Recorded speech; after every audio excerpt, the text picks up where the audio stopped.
Indian foreign relations एक तरह से प्रिडिक्टेबल रहे हैं, जिनको इंडिया वैसे कंसिस्टेंट फॉरेन पॉलिसीज़ कहकर जस्टिफाई करता रहा है। मिसाल के तौर पर अफ़गानिस्तान में India right from day one वहाँ के वेस्टर्न सपोर्टेड रिजीम्स को सपोर्ट करता रहा है। हामिद करज़ई, फिर अब्दुल्ला, अशरफ गनी वगैरह वगैरह। हमेशा इंडिया अपने सारे जो अंडे हैं वो इनके ही बास्केट में डालता आया है। लेकिन फिर जब वहाँ पॉलिसी नाकाम हुई इंडिया की, तो अब उन्होंने तालिबान के साथ निगोसिएशन शुरू कर रखी हैं, जिनसे वो लंबे अरसे तक लड़ते रहे हैं। म्यांमार में आप देखें वही सेम इंडियन पॉलिसी है। इंडिया ने अपने सारे अंडे डेमोक्रेटिक फोर्सेस जो हैं आंग सान सू की, उनके टोकरे में डाल के रखे।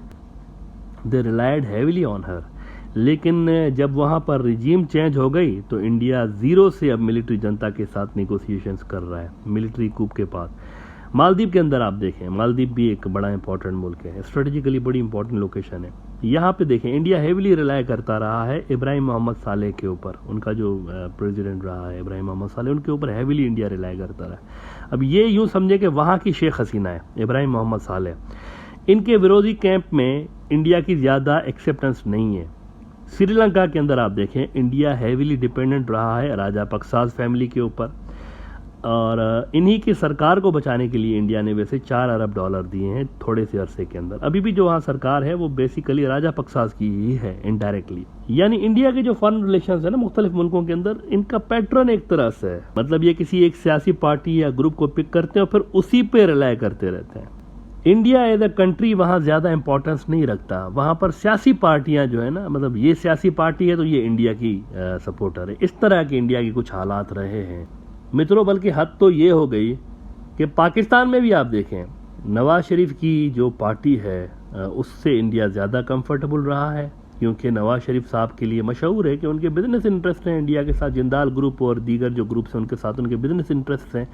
जब इमरान खान आया तो सबने देखा कि इंडिया और पाकिस्तान के रिलेशंस किस तरह से बिल्कुल ख़त्म हो गए, सियासी तौर पर रिलेशंस ही नहीं रहे। मिलिट्री रिलेशंस हमेशा अलग रहे इंडिया के, मिलिट्री को अलग कर दें आप। मिलिट्री जो इंडिया और पाकिस्तान के मिलिट्री रिलेशंस हैं उनका सियासत से ताल्लुक़ नहीं है, वो ग्राउंड रिलेटिव्स पर डिपेंड करते हैं। ऐसा कभी हो ही नहीं सकता कि इंडिया की साइड से फायरिंग हो जाए पाकिस्तान की तरफ, और कोई पाकिस्तान की अगर सियासी क़यादत कहेगी बिना अब फायरिंग नहीं करें तो फिर भी वहाँ से हो जाएगी पाकिस्तान से फायरिंग। वो इससे रिलेटेड नहीं है, वो अलग है, वो टेट फॉर टेट वाला मामला है उनका। अब इसी तरह इंडिया भी ऐसा ही है। वैसे इंडिया में भी अगर कांग्रेस की सरकार होती है तो फौज पूछ के जवाब नहीं देती वहाँ पर पाकिस्तान को। ये दोनों की मिलिट्री का हिसाब किताब अलग होता है, सियासी तौर पर अलग होता है। तो इमरान खान के आने के बाद सियासी रिलेशन तो ख़त्म हो गए ना पाकिस्तान के और इंडिया के। अब दोबारा इनकी सरकार आई, ये देखते हैं कि क्या होता है। बांग्लादेश के अंदर इट्स एन ओपन सीक्रेट कि अवामी लीग जो है वो एट टाइम्स बांग्लादेश के इंटरेस्ट को भी कंप्रोमाइज़ करके इंडिया को फेवर देते हैं। ये मशहूर है मुल्क के अंदर। वहाँ भी इंडिया ने अपने तमाम एग्स जो हैं वो एक ही टोकरे में डाले हुए हैं, अवामी लीग। बांग्लादेश के अंदर इंडिया ये समझता है कि जब तक अवामी लीग है हम वहाँ बड़े प्लेयर के रूप में मौजूद रहेंगे। जिस दिन कोई और सरकार आ गई तो दो तीन चीज़ें होंगी। एक तो चाइना वहाँ मज़ीद स्ट्रॉन्ग हो जाएगा बांग्लादेश के सिस्टम में। जो इंडिया चाइना एक कहीं ना कहीं पे बैलेंसिंग इंडिया समझता है कि एक बैलेंसिंग है, हमारी भी वहाँ पर एक से है तो चाइनीज़ की भी है, तो इस तरह से। लेकिन वो कहते हैं कि अगर वहाँ पर अवामी लीग चली गई तो ये जो गैप है ये वाइड हो जाएगा और पलड़ा झुक जाएगा। एक तराजी होती है ना, वेट स्केल होता है ना, वेट स्केल झुक जाएगा चाइना की साइड पे अगर इंडियन समझते हैं कि वहाँ पर शेख हसीना नहीं होती। प्लस ये ख़तरनाक बात इंडियन समझते हैं कि वहाँ पर हो जाएगी कि पाकिस्तान की एंट्री हो सकती है, which India can not afford.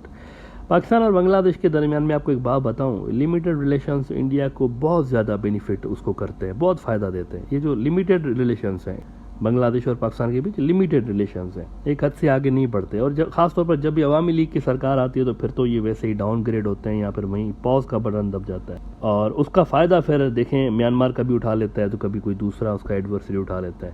आप देखें मिसाल के तौर पर JF-17 थंडर जो फाइटर जेट है पाकिस्तान का, इस समेत कई ऐसी प्रोडक्ट्स हैं जो कि चाइना और पाकिस्तान की ज्वाइंट प्रोडक्शंस हैं जो कि मिलके बनाते हैं दोनों मुल्क। अब म्यांमार की जगह पे देखें JF-17 लिया हुआ है म्यांमार ने, ये बांग्लादेश को लेना चाहिए था, म्यांमार को नहीं लेना चाहिए था। पाकिस्तान और तुर्की की कई ज्वाइंट प्रोडक्शंस हैं, तो अभी तो दोनों नेक्स्ट जनरेशन फाइटर जेट भी बना रहे हैं जो कि जल्द आ जाएगा। अब बांग्लादेश का तो पता नहीं, लेकिन JF-17 की तरह मुमकिन है कि वो भी म्यांमार ले जाए फ्यूचर में, इफ़ टर्की और पाकिस्तान स्टार्ट सेलिंग दैम, हो सकता है वो भी ले जाएं। इंडिया बांग्लादेश को अरबों डॉलर्स की क्रेडिट लाइन दे चुका है, बांग्लादेश नहीं ले रहा कुछ भी, साइजेबल ऑर्डर नहीं दे रहा उनको। अभी भी जो थोड़ी बहुत परचेजिंग हुई है, कुछ टैंक्स और लोहे के ब्रिज और इस तरह की चीज़ें ली हैं बांग्लादेश ने, ये शेख हसीना और सीनियर अवामी लीग लीडरशिप की इंटरफेरेंस से ये सारा डील हुई है। वरना ये जो ऑर्डर दिया गया है ना, इससे बांग्लादेश की मिलिट्री के बहुत से लोग भी सेटिस्फाइड नहीं हैं। जो टैंक्स लिए जा रहे हैं इनमें ओवर हीटिंग का इशू आता रहा है, इनकी एक हिस्ट्री रही है, ओवर हीट हो जाते हैं। बांग्लादेश की फ़ौज अगर प्रोफेशनल ना होती ना, बांग्लादेश की फ़ौज प्रोफेशनल है, अगर ये प्रोफेशनल ना होते ना तो वो इंडिया को कभी भी थ्रेट ना समझते। ये रियलिस्टिक अप्रोच लेके चलते हैं, वो इंडिया को थ्रेट समझते रहे हैं। बांग्लादेश की मिलिट्री की थ्रेट असेसमेंट के मुताबिक इंडिया नंबर 1 थ्रेट है, तभी इनकी 80% जो हथियार है वो मेड इन चाइना है।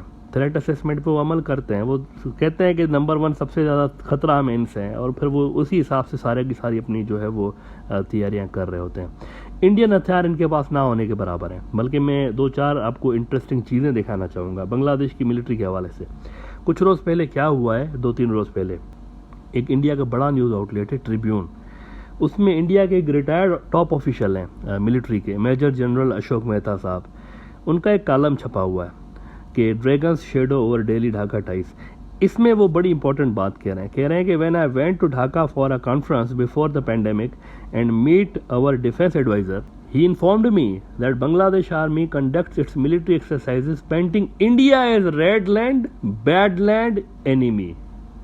अब देख रहे हैं आप, बांग्लादेश की फौज जो है वो जब मिलिट्री एक्सरसाइज करती है ना, तो इंडिया को उसमें एक्सरसाइजेज में दुश्मन के रूप में वो पेंट करते हैं। अब ये देखें, ये बड़ी बात है, वो जब भी एक्सरसाइजेज करते हैं ना, जब प्रैक्टिस करते हैं तो इंडिया को नज़र में रख के करते हैं। इंडिया के खतरे से निपटने के लिए वो फ्रीक्वेंटली एक्सरसाइजेज करते रहते हैं कि अगर इंडिया यहाँ से इस तरह करेगा तो हम ऐसा करेंगे, हमारा रिस्पॉन्स ऐसा होगा, ये करते रहते हैं।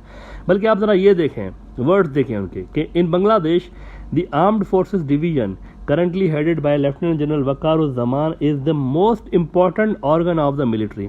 It's responsible for arms procurement, military diplomacy and coordination among the other 2 services.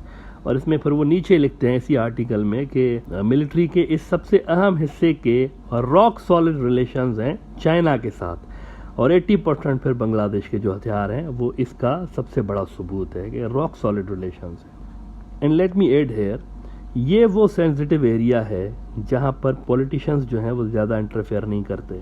लिहाजा बांग्लादेश के अंदर सियासी जो इंडिया का सर्वाइवल है ये अवामी लीग से जुड़ा हुआ है, लेकिन मिलिट्री जो टाइज हैं चाइना और बांग्लादेश की, इनकी डायनामिक्स ही अलग किस्म की हैं। यहाँ इंडिया आसानी के साथ इन्हें नहीं हो सकता, नहीं हो पा रहा, काफ़ी कोशिश कर रहा है, नहीं हो पा रहा है। तो अब इंडिया को ये सोचना पड़ेगा कि मिलिटरली वहाँ चाइना का स्ट्रॉन्ग इन्फ्लुएंस है ढाका में।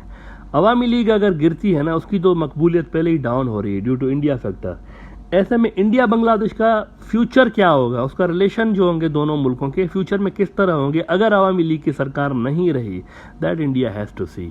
अगर वहाँ पर कोई दूसरी एंटी अवामी लीग सरकार आ गई, किसी की भी बीएनपी की, किसी की, या कोलिशन जमातें बनती हैं, जो भी होता है, कोलिशन गवर्नमेंट भी बन सकती है, ऐसा भी हो सकता है, तो फिर इंडिया के साथ बांग्लादेश के रिलेशंस कैसे होंगे? इस तरह तो यकीनन नहीं होंगे। ये जो आप आज देख रहे हैं इससे तो डाउनग्रेडेड ही होंगे, एक स्टेप नीचे रहेंगे इससे। ये इंडिया को सोचना पड़ेगा कि ये किस किस्म की पॉलिसी है। उन्होंने तो सारे अंडे एक ही जगह पे डाल के रखे हुए हैं। क्या ये पॉलिसी इंडिया की काम कर रही है? मेरे हिसाब से नहीं कर रही। अफगानिस्तान में फेल गई ये policy. As I said in the beginning, उन्होंने अशरफ गनी और इन सब पे ही रिलाय करके रखा, तालिबान से दूर रहे, उनको नुकसान हुआ। श्रीलंका के अंदर भी आप देखें कि उनको 4-5 अरब डॉलर देकर अपना इन्फ्लुएंस वहाँ पर बरकरार रखने की कोशिश इंडिया कर रहा है। अभी भी वहाँ पर अगर कोई दूसरी सरकार आती है तो इंडिया कहाँ खड़ा होगा? ये पॉलिसी वहाँ भी काम नहीं कर रही। मालदीव के अंदर भी इब्राहिम मोहम्मद सालेह अनपॉपुलर होता जा रहा है, वहाँ पे भी ये पॉलिसी काम नहीं कर रही। बांग्लादेश के अंदर भी ये पॉलिसी काम नहीं कर रही। अवामी लीग के अलावा इंडिया कहीं पे भी सियासी तौर पर आपको ज़्यादा फ़ाल नज़र नहीं आता और ज़्यादा रेलेवेंट नज़र नहीं आता। इंडियन पॉलिसी मेकर्स को ज़रा तब्दीली लाने की ज़रूरत है यहाँ पर। This policy is not working. पुरानी पॉलिसी है इंडिया की ये, लेकिन ये काम नहीं कर रही।